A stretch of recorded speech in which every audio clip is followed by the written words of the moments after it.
بسم اللہ الرحمن الرحیم۔ السلام علیکم دوستو، دنیا بھر کی خبروں میں آج آپ سنیں گے، لیکن اس سے پہلے اگر ہو سکے تو لائک اور سبسکرائب کا بٹن ضرور دبا لیں۔ شکریہ۔ ایرانی حکومت کا کہنا ہے کہ ایرانی عوام کو شہروں کو چھوڑنے کے اسرائیلی پیغامات دشمن کے نفسیاتی آپریشنز کا حصہ ہیں۔ حکومت کا یہ بھی کہنا ہے کہ ایران میں سائبر حملوں کے سبب ملک میں انٹرنیٹ کی رفتار سست ہو چکی ہے۔ اس سے پہلے دوستو، اسرائیلی حکومت نے تہران کے رہائشیوں کو وارننگ جاری کرتے ہوئے کہا تھا کہ انہیں ایران کے اسرائیلی شہریوں پر حملوں کی قیمت ادا کرنی پڑے گی، اور یہ کہ ایرانی شہری تہران کو چھوڑ دیں۔ گزشتہ روز ایران کی طرح اسرائیلی فوج نے بھی ایک وارننگ جاری کی تھی، جس میں کہا گیا تھا کہ ایران میں ہتھیار بنانے والے مقامات سے ایرانی شہری دور چلے جائیں۔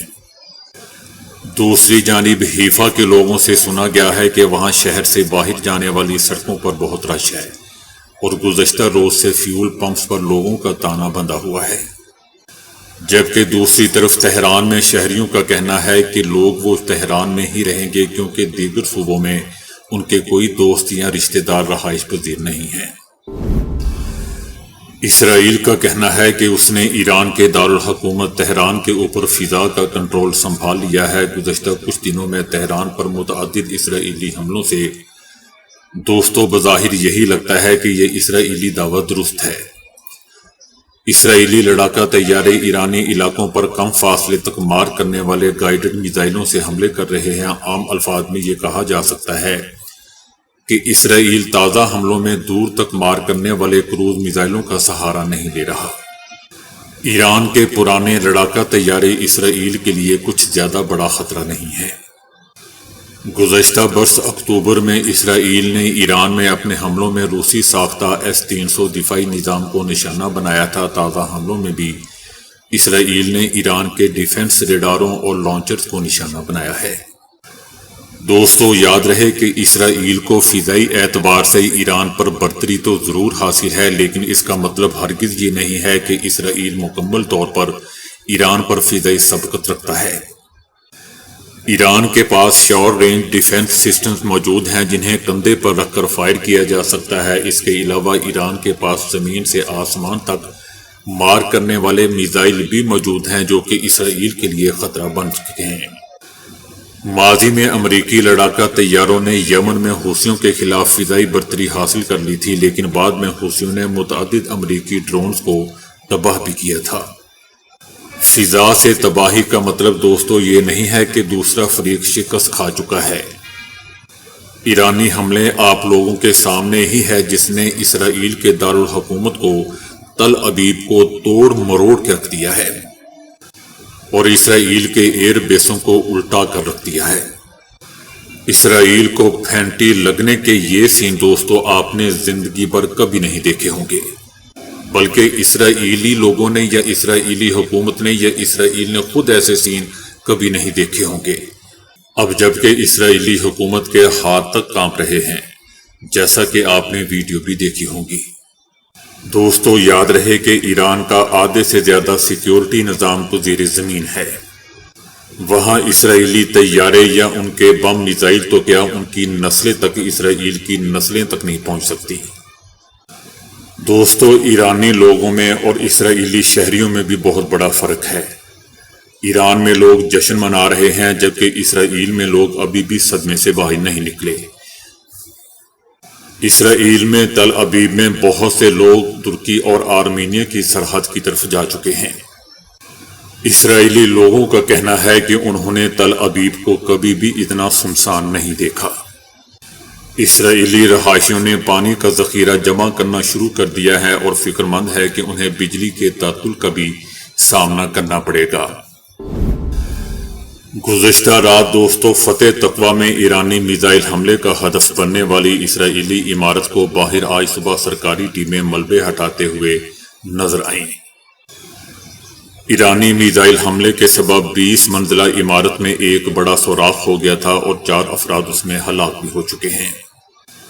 ان عمارتوں کے رہائشی وہاں اپنے فلیٹوں کے چکر کاٹ رہے ہیں تاکہ ضروری اشیاء حاصل کر سکے، اور انہیں یہ بھی نہیں معلوم کہ وہ کب اپنے گھروں کو لوٹ سکیں گے۔ ان عمارتوں میں ابھی تقریباً 300 سے زیادہ فلیٹس خالی پڑے ہیں اور ان کے رہائشی بے گھر ہو چکے ہیں اور بنکروں میں جا چھپے ہیں۔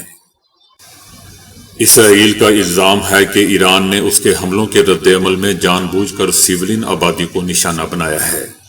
دوستو، ان حرام زادوں سے کوئی پوچھے کہ غزہ میں جو تم لوگوں نے کیا ہے وہ تم نے کس کو نشانہ بنایا ہے؟ پورے غزہ کو مٹی کا ڈھیر راکھ بنا کے رکھ دیا۔ اب یہی سین جب اسرائیل میں نظر آ رہے ہیں، ان کے ہر شہر میں نظر آ رہے ہیں، تو ان کی ہوا خارج ہو رہی ہے اور پتلونیں گیلی ہو رہی ہیں۔ پرسوں جب اسرائیلی وزیر اعظم نیتن یاہو اپنے ڈبے اپنے مورچے سے باہر نکلا لوگوں سے ملنے کے لیے، تو دوستو ایسا محسوس ہو رہا تھا کہ جیسے تل ابیب کی عمارتوں کی طرح ابھی گرا اس طرح لڑکھڑا رہا تھا۔ منہ سے آواز نہیں نکل رہی تھی اور 90 سال کا ایک بوڑھا شخص نظر آ رہا تھا۔ انٹرنیشنل میڈیا کا کہنا تھا کہ یہ تو ملک سے بھاگ چکا تھا، اب دوبارہ ملک میں واپس آیا ہے، کیونکہ انٹرنیشنل میڈیا میں پریس نے اس کو یہ چھاپنا شروع کر دیا تھا کہ اسرائیلی وزیر اعظم نیتن یاہو اپنے پرسنل جہاز میں بیٹھ کر کہیں روپوش ہو چکا ہے۔ صرف دکھانے کے لیے واپس آیا اور لوگوں کے سامنے اپنے آپ کو حاضری لگائی اور پھر دوبارہ نکل گیا، کیونکہ اس کو پتا تھا کہ اس کھنڈر نما عمارتوں کے درمیان وہ کیسے کہیں چھپ سکتا ہے۔ بہرحال دوستو، ایران کے تازہ حملوں کے بعد اسرائیل کے شہریوں کے موڈ میں تبدیلی آ چکی ہے۔ بہت سے لوگ یہ سمجھتے ہیں کہ ان کے ملک کا فضائی دفاعی نظام ناقابل تسخیر ہے، تاہم ایران کے حملوں کے بعد ان کے خیالات تبدیل ہو چکے ہیں اور وہ مایوس دکھائی دے رہے ہیں۔ ایران نے ان کے دفاعی نظام آئرن ڈوم کے پرخچے تک اڑا دیے ہیں۔ اب ایرانی میزائل بڑے آرام سے اپنے ٹارگٹ کو ہٹ کر رہے ہیں، اس کو کوئی روکنے والا نہیں۔ بلکہ بذات خود اسرائیلی فوج کا کہنا ہے کہ ان کا فضائی دفاعی نظام اب بھی متحرک ہے، لیکن اسے بالکل پرفیکٹ نہیں کہا جا سکتا۔ اب یہ خود مان رہے ہیں کہ پرفیکٹ نہیں کہا جا سکتا، اور ایرانی میزائل بڑے آرام سے ٹارگٹ کو ہٹ کر رہے ہیں۔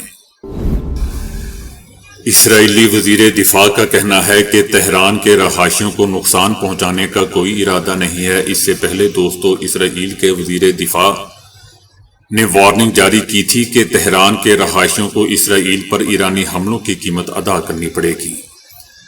تاہم اب اسرائیلی وزیر دفاع کی جانب سے ایک وضاحت سامنے آئی ہے، جس میں ان کا کہنا ہے کہ ان کے ملک کا تہران کے رہائشیوں کو نقصان پہنچانے کا کوئی ارادہ نہیں ہے۔ دوستو، اس وزیر دفاع کے کان میں کسی نے پھونک ماری ہوگی کہ تہران کے لوگوں سے ہی تو ہم نے کام لینا ہے، ان کو باہر سڑکوں پر نکالنا ہے اپنی حکومت کے خلاف، اور یہ دوستو بہت بڑا اسرائیلی حکومت کے لیے مغالطہ ہے۔ دوستو، پھر ان لوگوں کو پتہ ہی نہیں ہے کہ وہ ایرانی لوگ ہیں۔ مسلمان تو وہ ہے ہی عام مسلمانوں کی طرح، لیکن ایرانی لوگ ہیں جو وفادار ہوتے ہیں اپنے ملک کے ساتھ۔ وہ عام مسلمان نہیں ہے جس طرح عام ممالک اسلامی ممالک میں لوگ ہوتے ہیں، وہ ایرانی عوام ہیں۔ مغرب دوستو اسلامی ملکوں کے حکمرانوں کو تو خرید سکتا ہے، لیکن ان کے لوگوں کو نہیں خرید سکتا۔ لیکن یہاں اس نے ایرانی حکمرانوں کو بھی نہیں خرید سکا، اور لوگوں کی تو دور کی بات ہے۔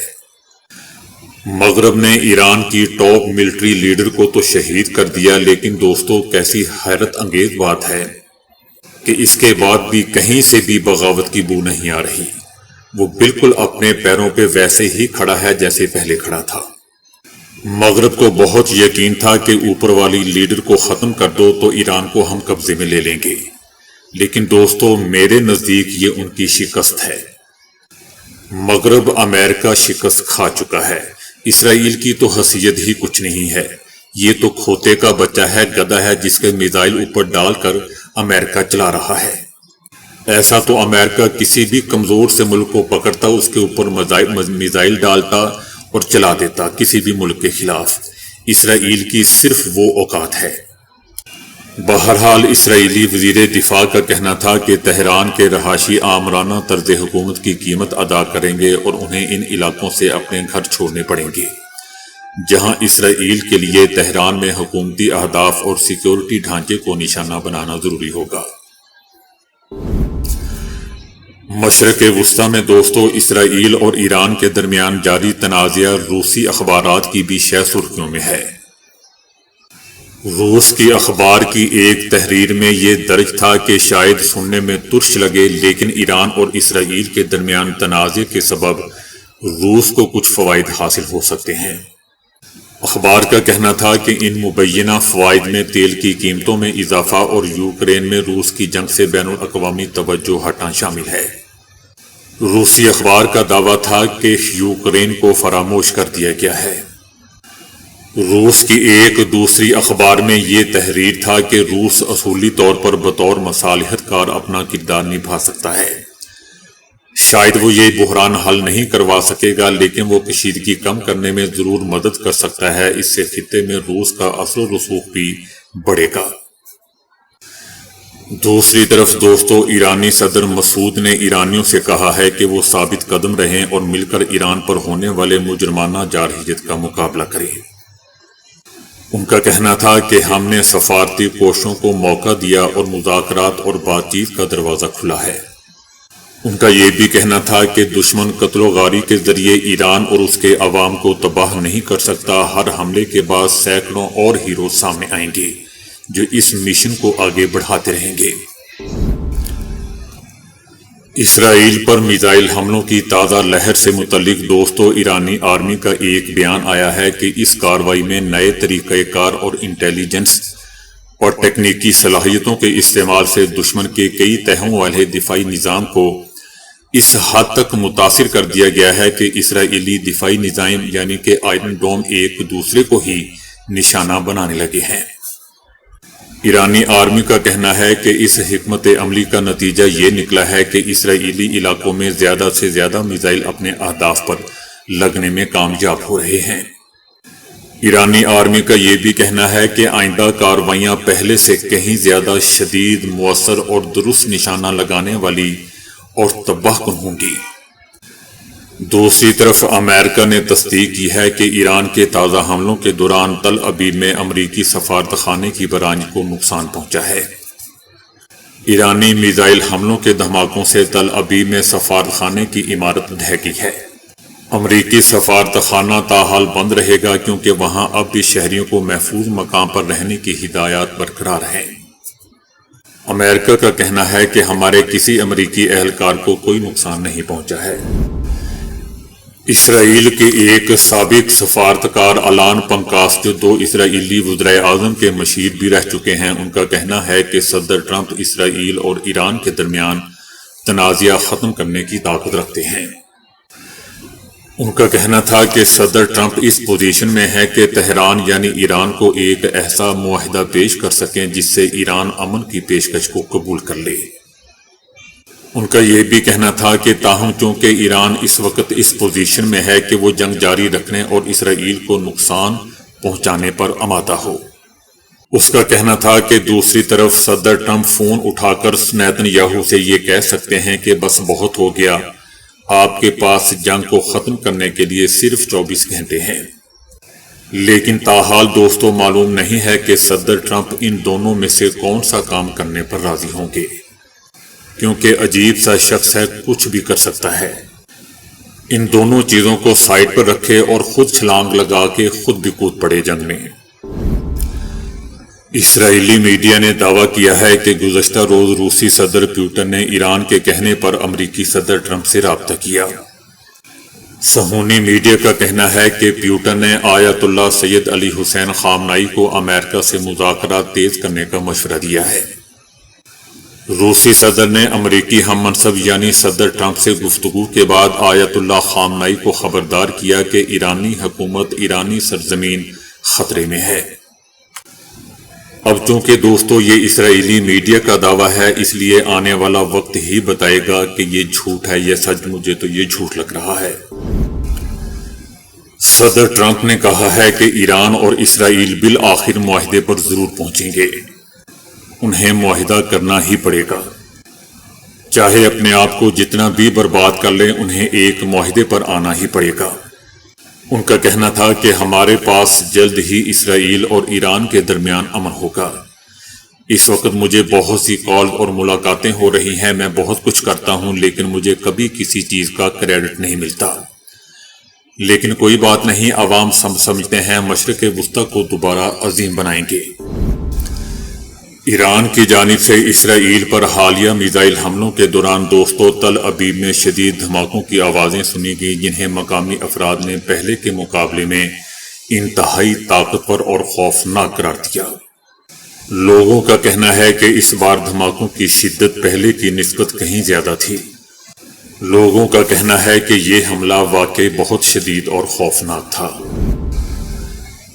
امریکی میڈیا نے دوستو دو اعلیٰ امریکی حکام کے حوالے سے دعویٰ کیا ہے کہ صدر ٹرمپ نے اسرائیل کا وہ خفیہ منصوبہ روک دیا تھا جس کے تحت ایران کے سپریم لیڈر آیت اللہ خامنائی کو شہید کیا جانا تھا۔ اسرائیلی فورسز نے ایران کے خلاف اپنی عسکری کارروائیوں کے دائرے کو وسعت دیتے ہوئے ایک ایسا موقع تلاش کیا تھا جس میں سپریم لیڈر خامنائی کو نشانہ بنایا جا سکتا تھا، لیکن صدر ٹرمپ نے اس منصوبے کو مسترد کر دیا۔ اس دوران صدر ٹرمپ نے واضح طور پر کہا تھا کہ کیا ایرانیوں نے کسی امریکی کو مارا ہے؟ اگر نہیں، جب تک وہ ایسا نہیں کرتے ہم ایران کی سیاسی قیادت کو نشانہ بنانے پر بات بھی نہیں کریں گے۔ جب فاکس نیوز نے دوستو اس بارے نیتن یاہو سے رابطہ کیا اور ان سے سوال کیا تو نیتن یاہو کا جواب تھا کہ ایسی بہت سی جھوٹی رپورٹس آتی رہتی ہیں جن میں ایسی بات چیت کا ذکر ہوتا ہے جو کبھی ہوئی ہی نہ ہو۔ میں ان باتوں میں نہیں پڑوں گا، مگر میں یہ کہہ سکتا ہوں کہ ہم وہی کریں گے جو ہمیں کرنا ہے، اور مجھے یقین ہے کہ امریکہ کو بھی اپنا مفاد معلوم ہے۔ دوستو اس میں میری رائے یہ ہے کہ اگر اسرائیلی فورسز کو موقع ملتا کہ وہ ان کو شہید کر دیتی تو میں یہ دل ماننے کو تیار ہی نہیں ہے کہ وہ موقع چھوڑ دیتے۔ یقیناً ان لوگوں نے کوشش کی ہوگی اور بہت زیادہ کوشش کی ہوگی۔ جب وہ باقیوں کو شہید کر سکتے ہیں تو ان کو کیسے چھوڑ سکتے ہیں؟ اور میرے خیال سے ان کو موقع ہی نہیں ملا اور نہ آئندہ ان کو موقع ملے گا۔ لیکن ایک بات کی مجھے سمجھ نہیں آ رہی کہ اتنے زیادہ ان کے لیڈر کیسے ختم ہو گئے؟ کیا وہ بنکروں میں جا کر نیتن یاہو کی طرح یا اس کی کابینہ کی طرح یا اس کے چیف آف آرمی کی طرح چھپ نہیں سکتے تھے؟ میرے خیال سے دوستو وہ بالکل چھپ نہیں سکتے تھے، کیونکہ شیر کبھی بھاگا یا چھپا نہیں کرتے۔ تو دوستو ابھی کے لیے اتنا ہی۔ ویڈیو کو لائک اور شیئر کرنے کا بہت بہت شکریہ۔